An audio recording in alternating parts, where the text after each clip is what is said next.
फूलन देवी चंबल के बीहड़ों में पहुंच गईं। ये एक ऐसी दुनिया थी जहां बंदूक का राज था, जहां जिंदगी और मौत के बीच का फासला बहुत कम था। लेकिन फूलन देवी के लिए ये शायद उस गांव की घुटन भरी जिंदगी से बेहतर था, जहां हर पल उनकी इज्जत और जान खतरे में थी। बीहड़ ने उन्हें समाज से छीना था, लेकिन शायद यहीं उन्हें अपनी मुक्ति का रास्ता मिलना था। बीहड़ों की दुनिया भी बाहर की दुनिया से अलग नहीं थी। यहाँ भी ताकत और क्रूरता का बोलबाला था। गिरोह का सरगना बाबू गुज्जर फूलन देवी को अपनी निजी संपत्ति समझता था और उनके साथ लगातार बलात्कार करता था। फूलन देवी एक कैद से निकलकर दूसरी कैद में आ गई थी, लेकिन उसी गिरोह में एक शख्स था जो फूलन देवी के दर्द को समझता था, विक्रम मल्लाह। विक्रम गिरोह में बाबू गुज्जर के बाद दूसरे नंबर पर था और वो भी फूलन देवी की ही तरह मल्लाह जाति का था। उसे बाबू गुज्जर का फूलन देवी के साथ ये बर्ताव पसंद नहीं था। वो फूलन देवी के प्रति सहानुभूति रखता था और ये सहानुभूति धीरे धीरे प्यार में बदल गई। एक दिन जब बाबू गुज्जर फिर से फूलन देवी के साथ जबरदस्ती कर रहा था, विक्रम मल्लाह ने उसे देख लिया। उसने अपनी बंदूक उठाई और बाबू गुज्जर को गोली मार दी। उस एक गोली ने फूलन देवी को एक और अत्याचारी से आजाद कर दिया था। बाबू गुज्जर की मौत के बाद विक्रम मल्लाह गिरोह का नया सरदार बन गया। विक्रम के साथ फूलन देवी की जिंदगी पूरी तरह बदल गई। पहली बार किसी ने उन्हें सम्मान दिया था, उन्हें अपने बराबर समझा था। विक्रम ने उन्हें सिर्फ अपनी प्रेमिका नहीं बल्कि अपना साथी बनाया। उसने फूलन देवी को बंदूक चलाना सिखाया, उन्हें बीहड़ के कायदे कानून सिखाए और उन्हें एक डाकू से एक लड़ाका बनाया। विक्रम के संरक्षण और प्यार में फूलन देवी का आत्मविश्वास वापस लौटा। वो अब एक डरी सहमी लड़की नहीं थी, बल्कि गिरोह की एक सक्रिय और सम्मानित सदस्य थी। अगले 1 साल तक विक्रम और फूलन देवी ने साथ मिलकर ऊंची जाति के गांवों में डकैतियां डाली, अमीर साहूकारों को लूटा और गाड़ियों को रोका। इस दौरान फूलन देवी की ख्याति दूर दूर तक फैलने लगी। निचली जातियों के बीच वो एक रॉबिन हुड जैसी छवि बन गई, एक ऐसी नायिका जो अमीरों से लूटकर गरीबों में बांटती थीं। गांव के लोग उन्हें दस्यु सुंदरी कहने लगे और उनकी पूजा करने लगे। उन्हें देवी दुर्गा का अवतार मानने लगे। कई गरीब परिवारों की बेटियों की शादी के लिए दहेज का पैसा भी फूलन देवी ने दिया। इसी दौरान फूलन देवी ने अपने पहले पति पुत्तीलाल से भी अपना बदला लिया। विक्रम की मदद से उन्होंने पुत्तीलाल को अगवा किया और उसे बुरी तरह पीट कर सजा दी।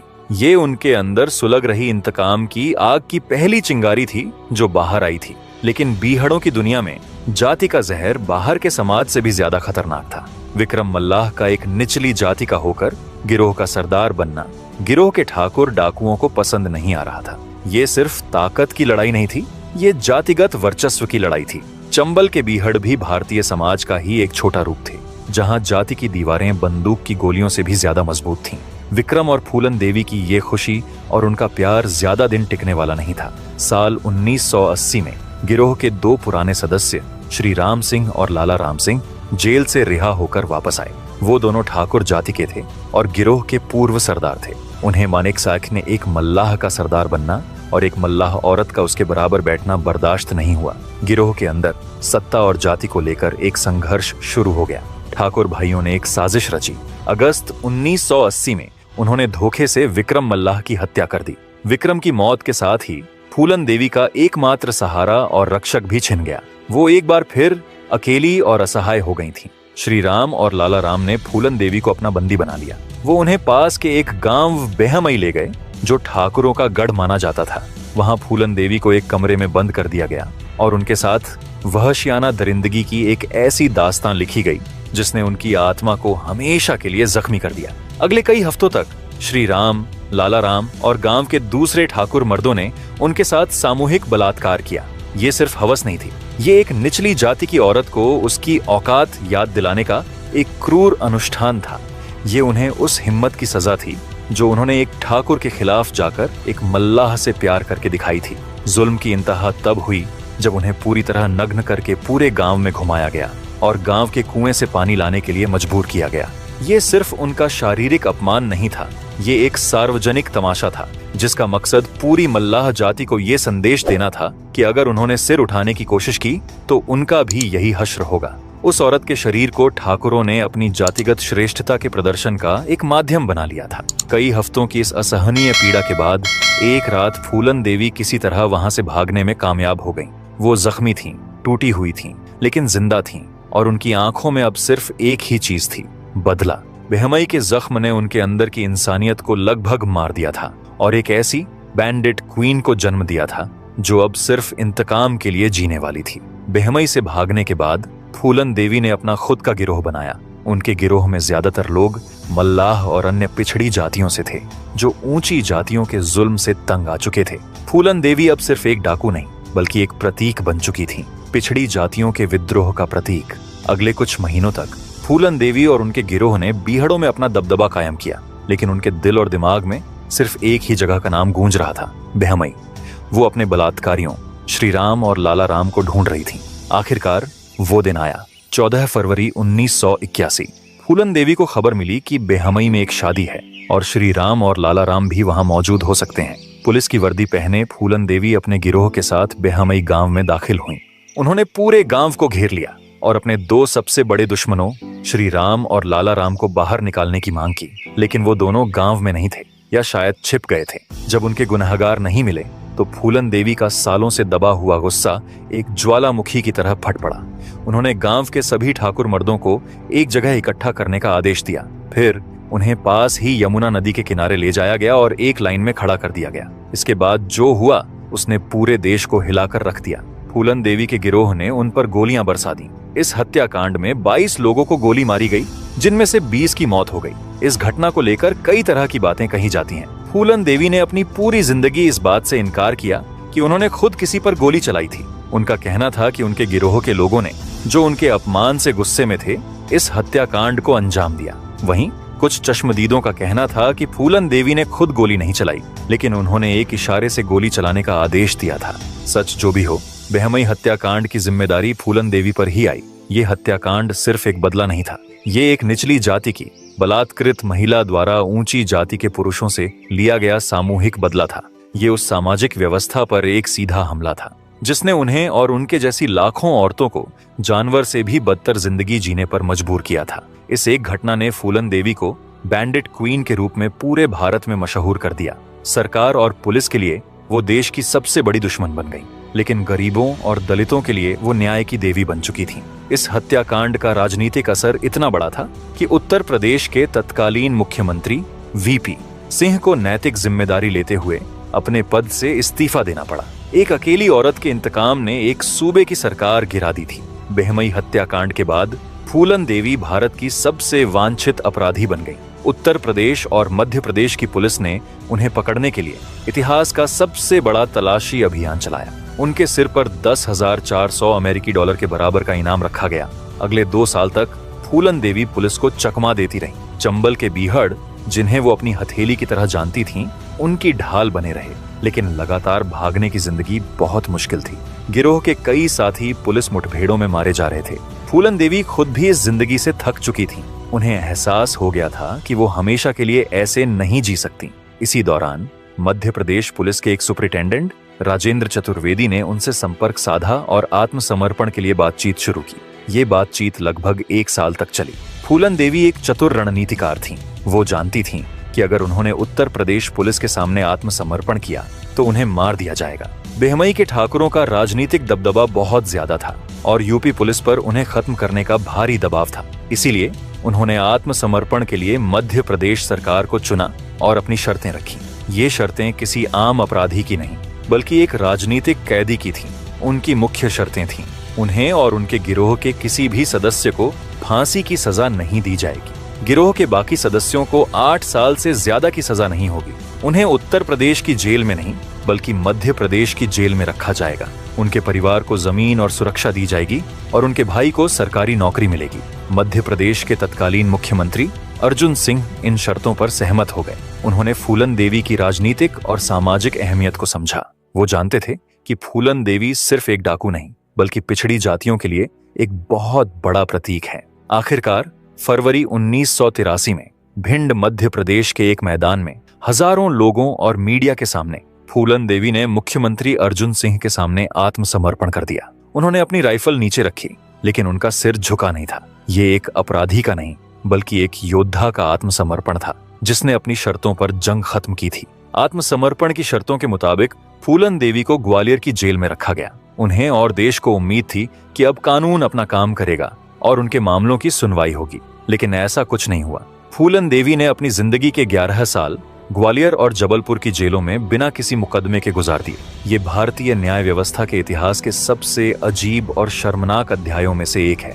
एक महिला जिस पर 50 से ज्यादा मामले दर्ज थे, जिसमें हत्या और डकैती जैसे गंभीर आरोप शामिल थे, 11 सालों तक सिर्फ एक विचाराधीन कैदी बनी रहीं।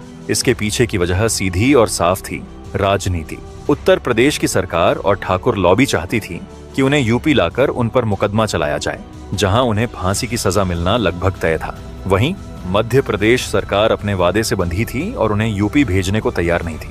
इस राजनीतिक खींचतान में न्याय का पहिया जाम हो गया। सरकारें फूलन देवी से डरती थीं। वे न तो उन्हें सजा दे पा रही थीं, क्योंकि ऐसा करने से देश भर की पिछड़ी जातियों का एक बहुत बड़ा वर्ग नाराज हो जाता, जो उन्हें अपनी नायिका मानता था, और न ही वे उन्हें रिहा कर सकती थीं, क्योंकि ऐसा करने से ऊंची जातियों, खासकर ठाकुर समुदाय का गुस्सा भड़कने का डर था। फूलन देवी अब एक व्यक्ति नहीं, बल्कि एक राजनीतिक समीकरण बन चुकी थी, जिसे हल करने की हिम्मत किसी में नहीं थी।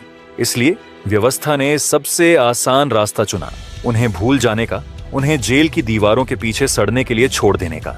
ये 11 साल इस बात का सबूत थे कि सिस्टम को न तो उन्हें न्याय देने में दिलचस्पी थी और न ही उनके पीड़ितों को। वो एक ऐसी राजनीतिक कैदी थीं जिसे कानूनी दांव पेंचों में उलझाकर कैद रखा गया था, क्योंकि उनका बाहर रहना या उन पर मुकदमा चलना दोनों ही सूरतों में व्यवस्था के लिए एक बड़ा सिरदर्द था। लेकिन फूलन देवी ने जेल में भी हार नहीं मानी।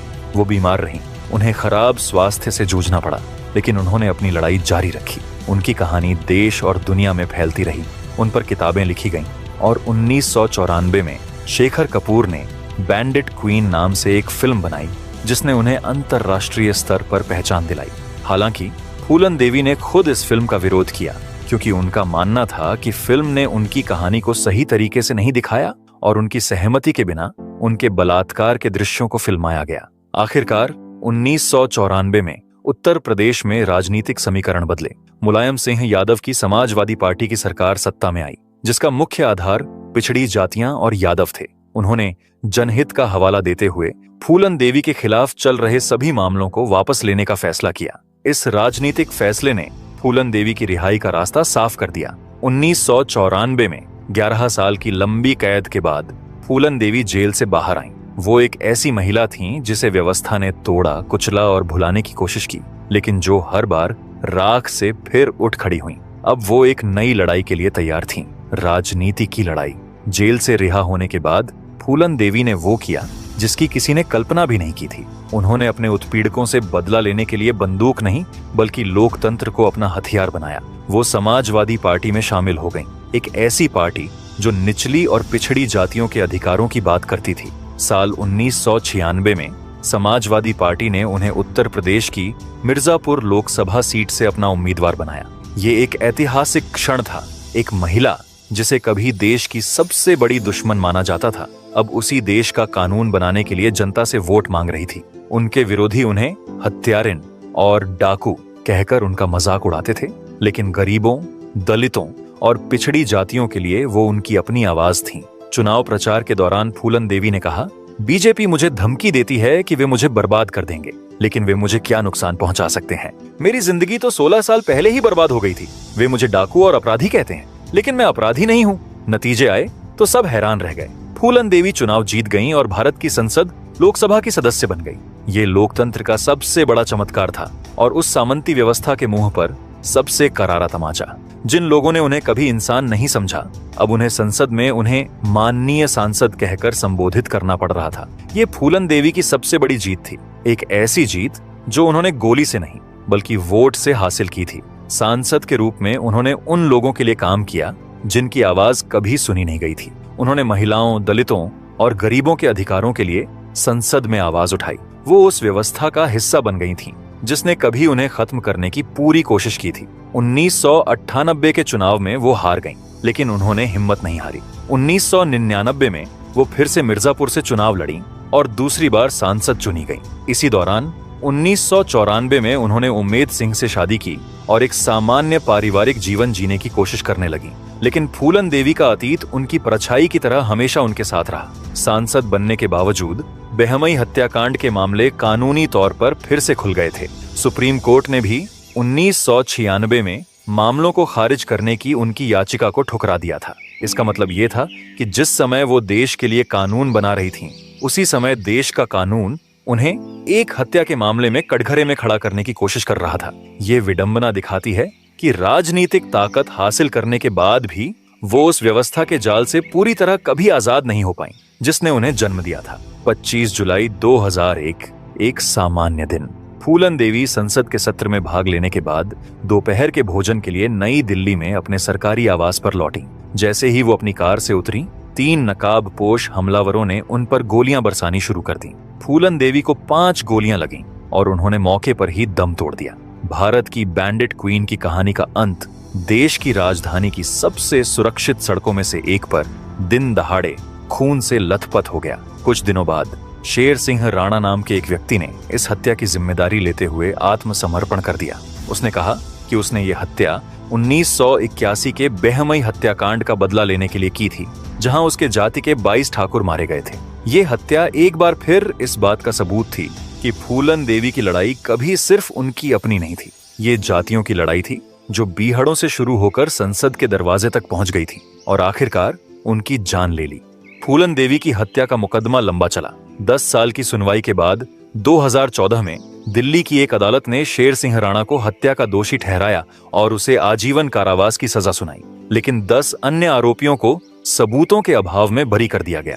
इस कहानी में एक और नाटकीय मोड़ तब आया जब शेर सिंह राणा 2004 में दिल्ली की उच्च सुरक्षा वाली तिहाड़ जेल से भाग गया। 2 साल बाद 2006 में उसे कोलकाता से फिर से गिरफ्तार किया गया और फिर 2016 में दिल्ली उच्च न्यायालय ने उसे जमानत पर रिहा कर दिया। जेल से बाहर आने के बाद 2018 में उसने शादी भी कर ली। शेर सिंह राणा का अपनी जाति के कुछ लोगों के बीच एक नायक बन जाना फूलन देवी की कहानी की विडंबना को और गहरा करता है। जिस तरह फूलन देवी निचली जातियों के लिए ठाकुरों को मारने के बाद नायिका बन गई थीं, उसी तरह राणा फूलन देवी को मारकर कुछ ठाकुरों के लिए नायक बन गया। ये दिखाता है कि हमारा समाज जाति के नाम पर कितना बंटा हुआ है, जहां एक का आतंकवादी दूसरे का हीरो हो सकता है और जहां न्याय को भी जाति के चश्मे से देखा जाता है। फूलन देवी की हत्या ने उस विद्रोह का अंत कर दिया जो गोरहा का पुरवा के खेतों में शुरू हुआ था, लेकिन ये उस सवाल का अंत नहीं कर सका जो फूलन देवी ने अपनी पूरी जिंदगी से पूछा था कि क्या इस देश में एक गरीब निचली जाति की औरत को सम्मान से जीने का हक है। फूलन देवी की जिंदगी एक तूफान की तरह थी जो गरीबी और जुल्म के बीहड़ों से उठी, इंतकाम की आग में जली और आखिरकार राजनीति के गलियारों में शांत हो गई। उनकी कहानी को कई लोगों ने अपने अपने तरीके से कहा। उनकी अपनी आत्मकथा आई फूलन देवी उस दर्द और विद्रोह को उनकी अपनी आवाज में बयां करती है। वहीं द बैंडिट क्वीन जैसी फिल्मों ने उनकी कहानी को दुनिया तक पहुंचाया, भले ही वो खुद उस चित्रण से सहमत नहीं थी। आज फूलन देवी की विरासत क्या है? कुछ लोगों के लिए वो हमेशा एक हत्यारिन और डाकू रहेंगी जिसने कानून को अपने हाथ में लिया, लेकिन करोड़ों लोगों के लिए वो आज भी प्रतिरोध का एक शक्तिशाली प्रतीक है। जातिवाद के खिलाफ, पितृसत्ता के खिलाफ और उस हर जुल्म के खिलाफ जो एक इंसान को जानवर बना देता है। उनकी कहानी भारतीय समाज और उसकी न्याय व्यवस्था की सबसे बड़ी विफलताओं का एक आईना है। ये हमें बताती है कि जब समाज और कानून किसी को न्याय देने में नाकाम हो जाते हैं तो विद्रोह का जन्म होता है। फूलन देवी ने बंदूक इसलिए नहीं उठाई क्योंकि उन्हें खून बहाने का शौक था, बल्कि इसीलिए क्योंकि उनके पास कोई और रास्ता नहीं छोड़ा गया था। वो एक ऐसी महिला थीं जिन्हें समाज ने हर मोड़ पर तोड़ने की कोशिश की, लेकिन वो टूटी नहीं। वो एक ऐसा फूल थीं जो कांटों के बीच खिला और जिसकी चुभन ने सदियों से सोई हुई व्यवस्था को जगा दिया। फूलन देवी की कहानी सिर्फ एक औरत की कहानी नहीं है, ये भारत की उस सच्चाई का आईना है जहां आज भी इंसाफ की देवी की आंखों पर बंधी पट्टी कभी कभी जुल्म का पर्दा बन जाती है। उनकी बंदूक खामोश हो गई, पर उनकी बगावत की गूंज आज भी हमारे समाज के बहरे कानों से सवार